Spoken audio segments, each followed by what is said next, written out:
नमस्कार प्यारे बच्चों, नेमीचंद छुड़ा क्लासेज में आपका हार्दिक स्वागत है। आज का हमारा टॉपिक है सामाजिक विषय का। कौन से विषय का है? सामाजिक विषय का, सोशल साइंस। तो सोशल साइंस है, उसके मैं कुछ परीक्षा की दृष्टि से इंपॉर्टेंट क्वेश्चंस लेके आया हूं, महत्वपूर्ण प्रश्न। ठीक है ना? तो इसमें जो प्रश्न आएंगे निबंधात्मक जिसको बोलते हैं ऐसे टाइप क्वेश्चन, वो 3 ही क्वेश्चन आएंगे। ठीक है ना? तो 3 क्वेश्चनों में एक प्रश्न आएगा आपके मानचित्र का। क्या आएगा? मानचित्र का। तो आपका जो पहला अध्याय है, जो इतिहास की बुक है, यूरोप में राष्ट्रवाद, इसमें से क्वेश्चन आएगा।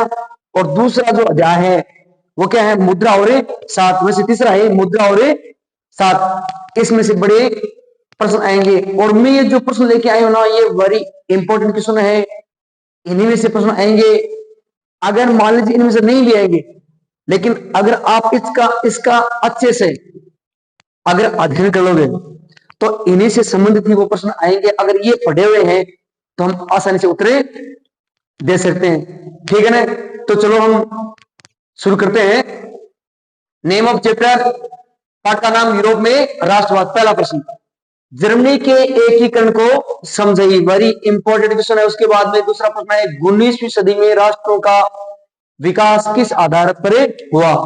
थर्ड प्रश्न, इटली के एकीकरण को समझाइए। यह भी इंपॉर्टेंट है। उसके बाद में प्रश्न नंबर 4, बाल्कन प्रदेशों में राष्ट्रवादी तनाव क्यों पनपा।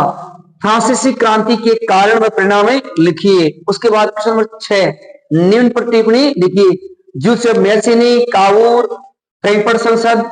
उसके बाद में यूनानी स्वतंत्रता युद्ध। उसके बाद में पार्ट नंबर 3 आता है मुद्रा और सात। निम्न पर टिप्पणी लिखिए। वस्तु विनिमय के दोष, मुद्रा के कार्य, रिजर्व बैंक के कार्य। क्वेश्चन नंबर 8, भारत में औपचारिक क्षेत्र में 7 और अनौपचारिक क्षेत्र में 7 को समझाइए। क्वेश्चन नंबर 9, स्वयं सहायता समूह है क्या है?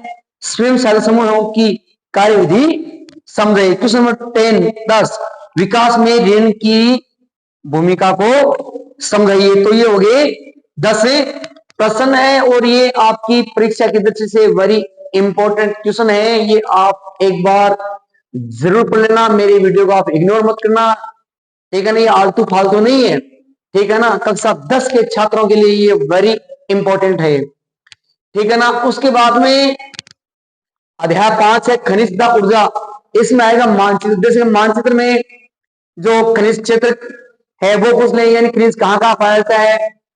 ठीक है?